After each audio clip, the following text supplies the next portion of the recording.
catch this incredible video? It shows an unbelievably brave woman fighting off an attacker at the gym. She was kind enough to let him in, and he turns around and attacks her.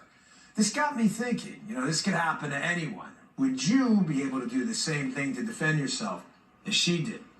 Joining us now is friend of the show, jiu-jitsu expert and Gracie University CEO, Rener Gracie. Rener, always honored to have you here. An incredibly brave woman. I know the best option is to get away if you can. She clearly couldn't. So, Rener, what do you do?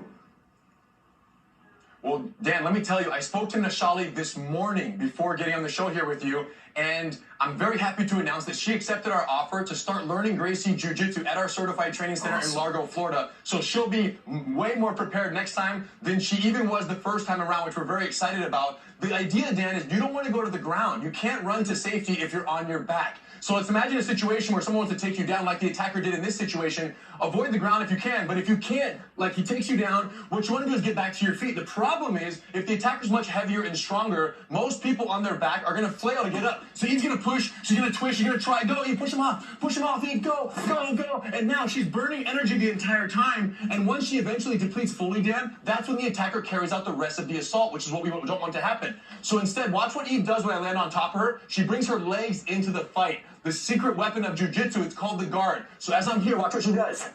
One, and she's scooting her hips out. Now, she has her legs to be able to get in, kick out, and get up. So watch one more time in slower motion, Dan. It's called the guard get-up in jiu-jitsu. So what she does is she uses her legs to stretch me back with her thighs, get her wedges in. These wedges, Dan, keep me off her center of gravity. Now she posts one foot on the ground. She shrimps her hips out, getting this wedge between our bodies. This is the key to the whole move, because now I'm not over her center of gravity. And any attempt to do so, boom, she's going to blast him. She's going to rock up, give him another one, create more separation, and get back to her feet and get out. Now, one more time, Eve, the challenge is, and it does get worse, Dan, the challenge is if the attacker controls the hips the way this attacker did in Florida against Nashali. When they lock down the hips, you cannot extract your hips the way Eve just did. Watch her try. It's going to be tough. So he's holding on too tight. It's going to be very difficult. So watch what Eve does. If the hips are fully locked down, check out this concept. Go. I give up. Please don't hurt me. I'll do whatever you want.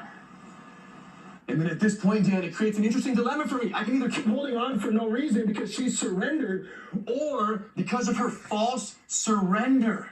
I loosen up, I start to change my grip for the attack, and then guess what? I lost control of the hips, and she's gone. So the false surrender concept in the face of adversity, and then you take advantage of the opportunity when it presents itself. Now, in the wake of this incident, Dan, we're hosting a free Gracie Jiu-Jitsu seminar here in Torrance at headquarters and at certified training centers all over the world on March 19th. It's a Sunday. If you've ever wanted to try jiu-jitsu, anyone out there, this is absolutely the best time to try it. All they have to do is save a spot at gracieuniversity.com. 2.5-hour seminar for free. Everyone's invited. Rener, that is absolutely life-saving information. I love that idea of the fake surrender to create the space. Folks, space is going to be your friend to get away, and you can follow Rener on Instagram as well, where all of these life-saving tips are there. Rener, thanks a lot for your time. Thank you both. You were fantastic. Appreciate it. Always a pleasure. Thanks, Dan.